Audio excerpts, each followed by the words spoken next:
అలాగే మీరు వాడి దగ్గర ఉండకండి నాన్న.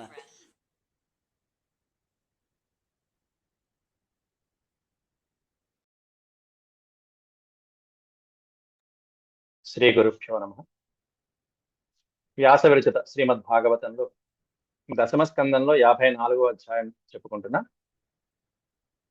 నేను చెప్పుకోబోయే అంశంలో రుక్మి శ్రీకృష్ణ పరమాత్మల మధ్య జరిగినటువంటి యుద్ధ వర్ణన. అత్యంత సునాయాసంగా రుక్మిణి ఓడించి శ్రీకృష్ణ పరమాత్ముడు ఆ రుక్మిణి వధించబోతుంటే రుక్మి యొక్క సోదరి రుక్మిణీదేవి స్వయంగా శ్రీకృష్ణ పరమాత్ముడిని వేడుకోవడం జరుగుతుంది. దాంతో కేవలం రుక్మిణి అవమానించి పంపించడం జరుగుతున్నది. ఇక్కడ ఆ శ్లోకాలు నేడు మనం వివరంగా చెప్పుకుందాం. ముందుగా ప్రార్థన. ఓం శుక్లాంబరధరం విష్ణుం శశివర్ణం చతుర్భుజం ప్రసన్నవదనం ధ్యాయేత్ సర్వవిఘ్నోపశాంతయే వ్యాసం వసిష్ఠనప్తారం శక్తేః పౌత్రమకల్మషం పరాశరాత్మజం వందే సుఖతాతం తపోనిధిం వ్యాసాయ విష్ణురూపాయ వ్యాసరూపాయ విష్ణవే నమో వై బ్రహ్మనిధయే వాసిష్ఠాయ నమో నమః. నారాయణం నమస్కృత్య నరం చైవ నరోత్తమం దేవీం సరస్వతీం వ్యాసం తతో జయముదీరయేత్. హరి ఓం.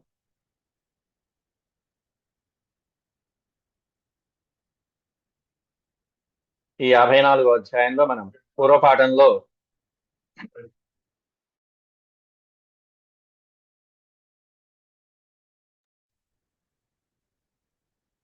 23 శ్లోకాల వరకు మనం ప్రవచించుకున్నాం. 24 శ్లోకాల వరకు అయిపోయినాయి. 22వ శ్లోకంలో అద్యాహం నిశితైర్బాణై గోపాలస్య సుదుర్మతే నేష్యే వీర్యమదం ఏన స్వస మే ప్రసభం హృత.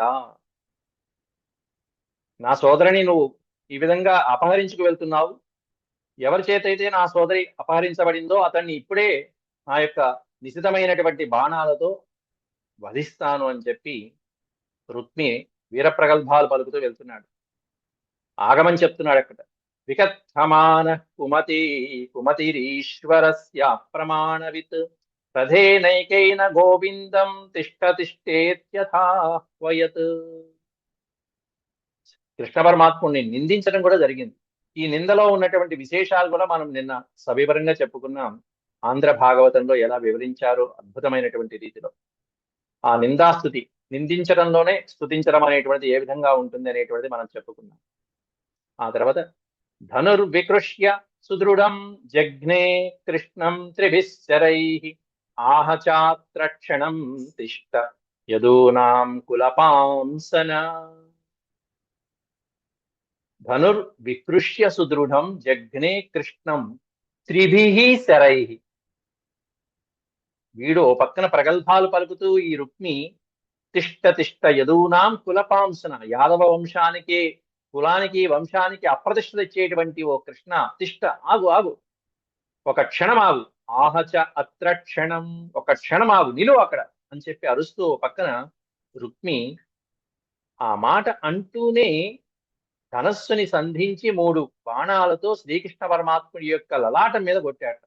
ధనుర్వికృష్య సుదృఢం, సుదృఢం అంటే బాగా గట్టిగా లాగి, ధనస్సుని లాగి కృష్ణం శ్రీకృష్ణ పరమాత్ముడిని త్రిభిశ్చరై జగ్నే, జఘ్నే అనే పదానికి అర్థం కొట్టడం.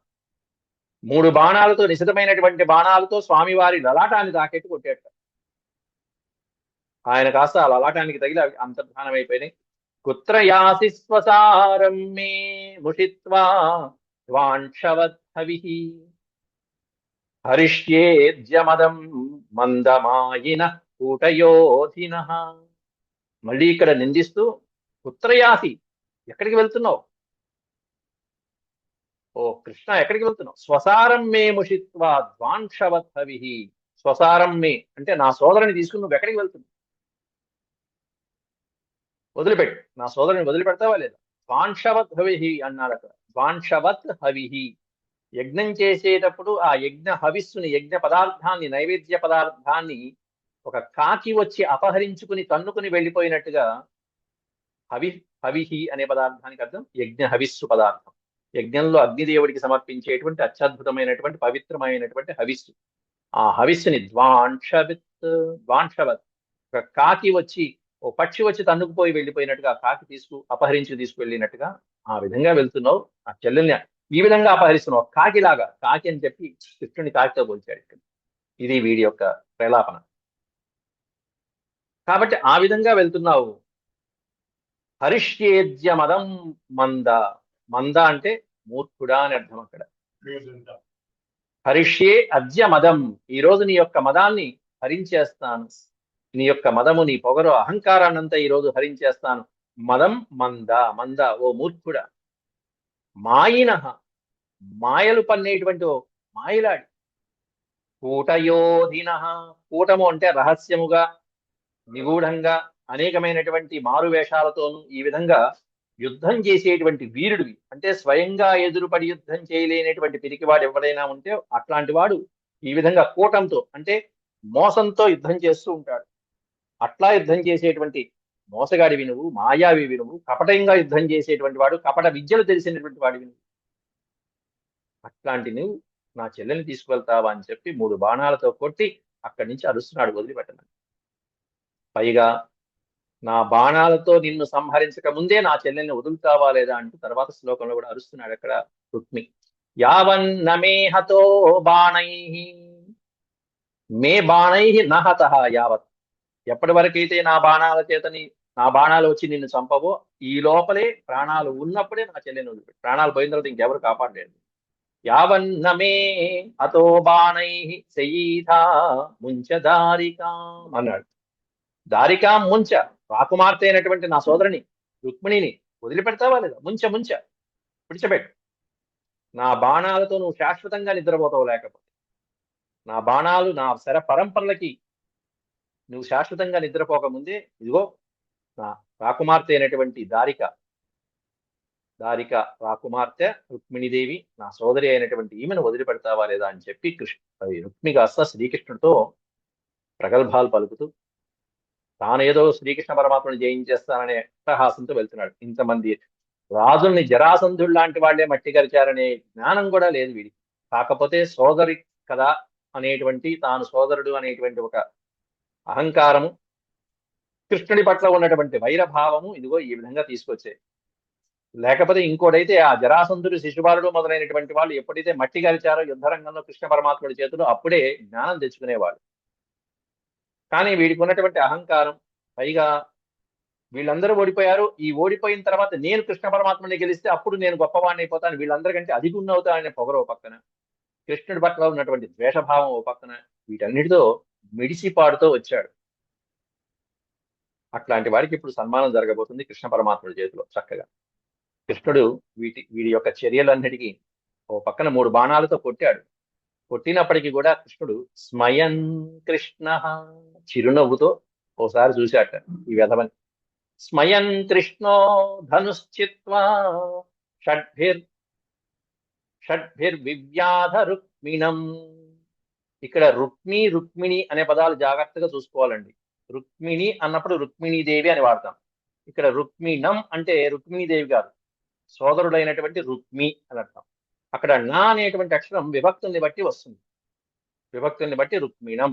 ఆ రుక్మిణి షడ్భిహి బాణై వివ్యాధ, 6 బాణాలతో శ్రీకృష్ణ పరమాత్ముడు తన ధనస్సుని సంధించి చిత్వా షడ్భిర్ వివ్యాధ రుక్మిణం, చిరునవ్వు నవ్వుతూ చక్కగా హాయిగా 6 బాణాలతో తాకి కొట్టేటప్పటికీ, ఆ బాణాలతో కొట్టేటప్పటికీ అతని యొక్క రుక్మి యొక్క చేతిలో ఉన్నటువంటి ధనస్సు కాస్త ముక్కలు అయిపోయింది.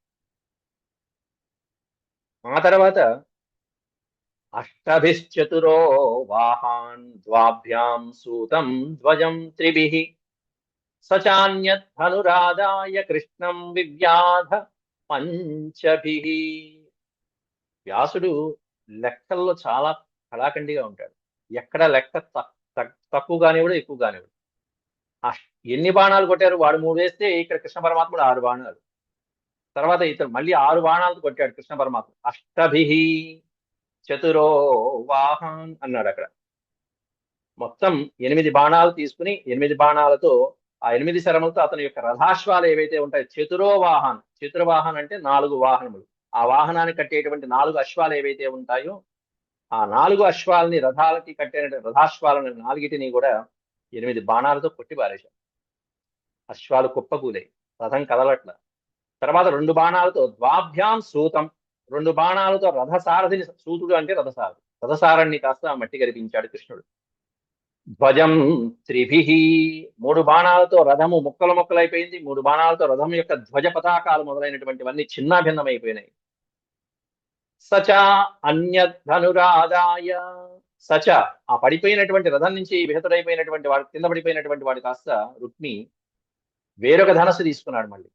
అన్యధనురాదాయ కృష్ణం వివ్యాధ పంచభిః, మరొక ధనస్సు తీసుకుని 5 బాణాలతో శ్రీకృష్ణుడిని కొట్టాట రుక్మి. తర్వాత ఈ 5 బాణాలు 8 బాణాలు ఇట్లాంటివన్నీ కూడా ఇలా లెక్క ఊరికేనే నోటికొచ్చింది చెప్పడం కాదు అక్కడ వ్యాసుడు. అక్కడ జరిగింది జరిగినట్టుగా, యుద్ధంలో కళ్ళ ముందు కనిపిస్తున్నటువంటిది ఉన్నది ఉన్నట్టుగా రాశారు అక్కడ వ్యాస భగవానుడు.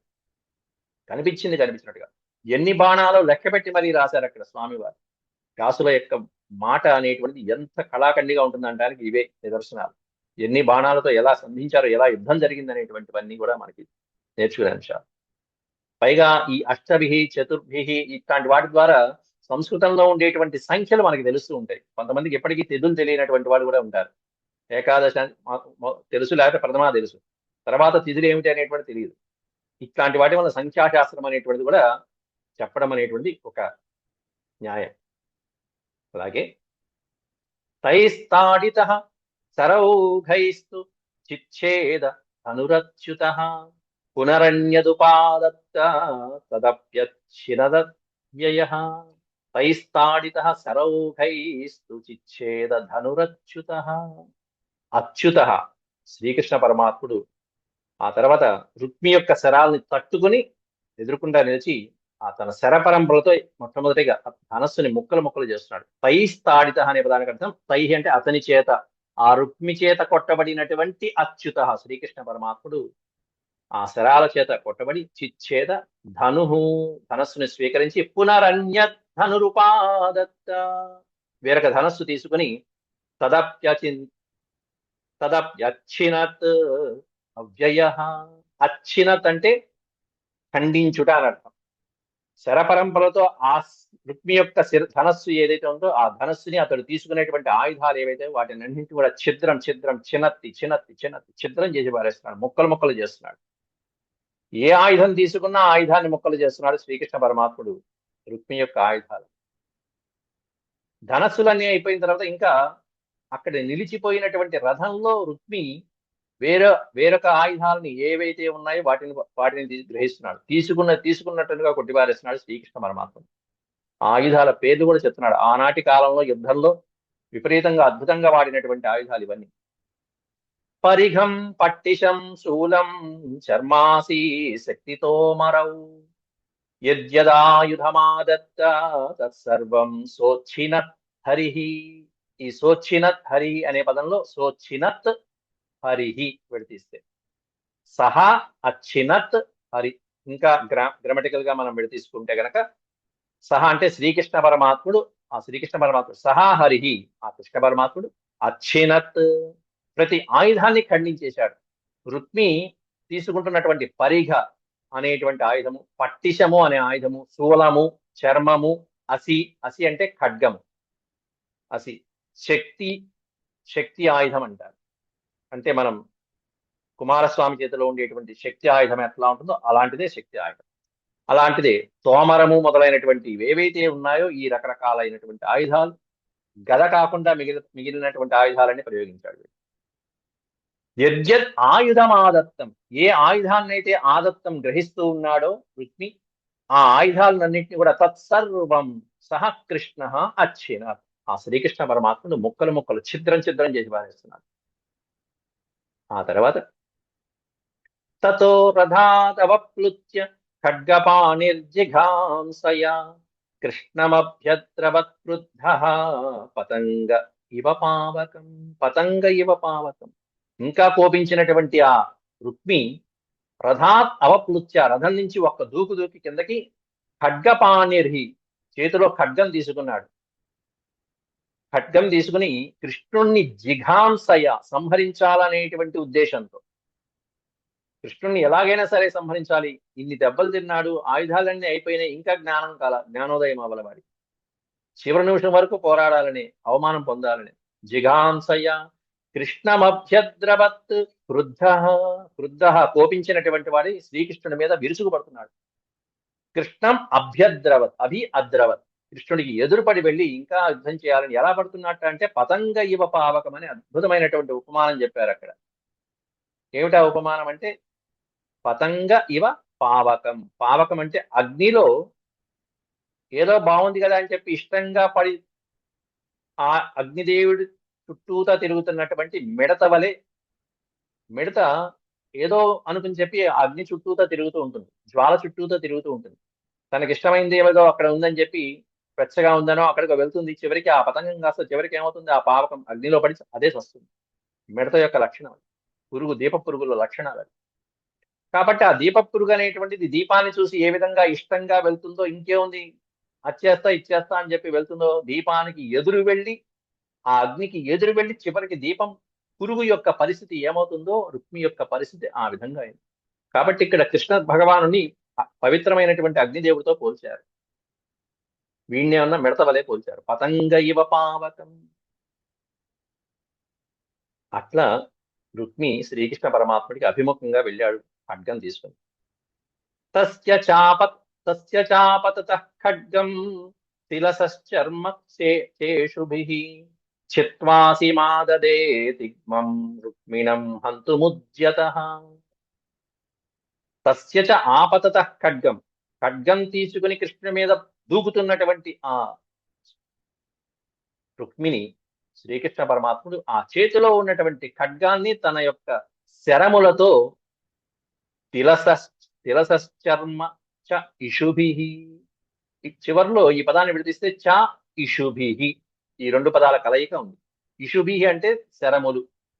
కృష్ణ పరమాత్ముడు తన యొక్క బాణాలతో ఆ వాడి చేతిలో ఉన్నటువంటి ఖడ్గాన్ని ఎలా చేశాడంటే, తిల అంటే నువ్వులు, తిలసశ్చ అంటే నువ్వు గింజ పరిమాణం అంత చిన్న చిన్న ముక్కలుగా ఆ ఖడ్గాన్ని కాస్త ఛేదించి పారేశాట శ్రీకృష్ణ పరమాత్ముడు. చేతిలో ఉన్న ఖడ్గం, రథంలో ఉన్న ఆయుధాల పరిస్థితి అన్నీ అయిపోయినాయి, ఖడ్గం తీశాడు, ఇంకేముంది ఖడ్గంతో చంపేస్తానని ఉద్యుక్తుడైనటువంటి రుక్మిణి కాస్త ఆ చేతిలో ఉన్నటువంటి ఖడ్గాన్ని కాస్త ముక్కలు చేశాడు. ఎంత ముక్కలు చేశాడు అనేది కూడా ఎంత అద్భుతంగా వర్ణిస్తున్నారు చూడండి వ్యాసులు వారు. తిలసశ్చర్మచేషుభిః, తన యొక్క బాణ పరంపరతో నువ్వు గింజంత పరిమాణంగా ఖడ్గాన్ని చేశాడంటే కృష్ణ పరమాత్ముడు చూడండి. చిత్వాసి మాదదే తిగ్మం రుక్మిణం హంతుముద్యతః, రుక్మిణం హంతుముద్యతః. ఆ తర్వాత శ్రీకృష్ణ పరమాత్ముడు ఆ ప్రభు మంచి పదునైనటువంటి ఒక కత్తిని తీసుకుని చిత్వా అసిన్ ఆదదే, అసి అంటే ఖడ్గం, ఇక్కడ ఉంది ఆ పదం. చిత్వా అసి మాదదే తిగ్మం, పదునైనటువంటి ఒక ఖడ్గాన్ని శ్రీకృష్ణ పరమాత్ముడు గ్రహించి రుక్మిణం హంతుముద్యతః, ఇంకేముంది తనపైకి ఈ విధంగా ప్రయత్నించడానికి వచ్చినటువంటి రుక్మి ఆ యోధుణ్ణి సంహరించడానికి ఉద్యుక్తుడవుతున్నాడు శ్రీకృష్ణ పరమాత్ముడు. ఉద్యత అంటే ప్రయత్నించను, ఆ పైకి ఒక్క దూకుతున్నాడు ఆ రుక్మిని సంహరించడానికి కృష్ణ పరమాత్మ.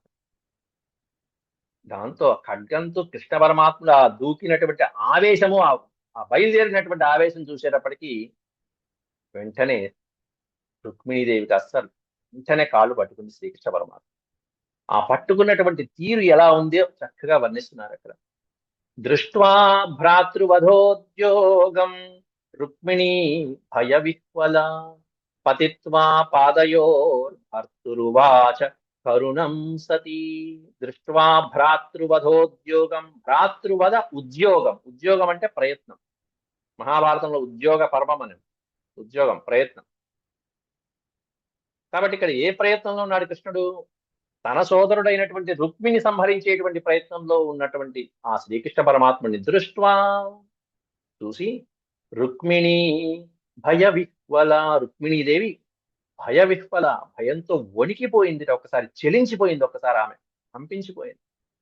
వెంటనే ఆవిడ ఏం చేసింది, పతిత్వా పాదయోర్భర్తు, ఇంకా పెళ్లి అవల కానీ భర్తు అనే పదం పెట్టేశారు అక్కడ వ్యాసుడు గారు. పతిత్వా పాదయోర్భర్తురువాచ కరుణం సతీ, తనకి భర్తగా భావించుకున్నటువంటి కృష్ణ పరమాత్ముడి యొక్క పాదయో, భర్త అంటే ఇక్కడ మనం అనుకున్నటువంటి ఆలుమగల మధ్య భర్త సంబంధం. భర్త అంటే రక్షించేవాడు, కాపాడేవాడు, భరించేవాడు, అందరినీ సకల జీవకోటిని భరించేటువంటి స్వామి ఆయన. కాబట్టి ఈ పదం అక్కడ ఆయనకే తగినటువంటి, ఎవరికైనా వాడు, ఏ ప్రతి ప్రాణిని భరించేటువంటి వాడు ఆయనే భర్త.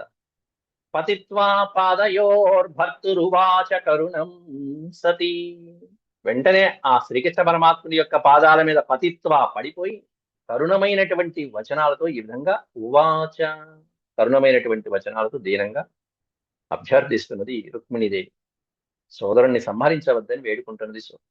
నిజంగా ఆ చెల్లెళ్ళకి అన్నల మీద ఉన్నటువంటి ప్రేమ, అక్కయ్యలకి గాని చెల్లెళ్ళకి గాని సోదరుల మీద ఉన్నటువంటి ప్రేమ అనేటువంటిది ఇవో ఈ విధంగా ఉంటుంది. ఇంతకాలము ఈమెను ఎంత ఇబ్బంది పెట్టాడు మానసికంగా, కృష్ణ ద్వేషి అయినటువంటి రుక్మి ఎంత ఈ విధంగా మనస్తాపానికి గురి చేశాడు, అవన్నీ పక్కన పెట్టేసి చిట్ట చివరి నిమిషంలో ఇక్కడ రుక్మి యొక్క ప్రాణాలు కాపాడటానికి ఈమె సన్నద్ధమవుతుంది. లేకపోతే ఈవిడ కనుక అడ్డుపడకపోయి ఉంటే మరుక్షణంలోనే కృష్ణ పరమాత్ముడి చేతిలో వాడు హతమైపోయి ఉండేవాడు రుక్మి. మహాభారత సంగ్రామంలో యుద్ధం చేయనటువంటి వాడు వీడే. మిగతా రాజులందరూ పాల్గొన్నారు.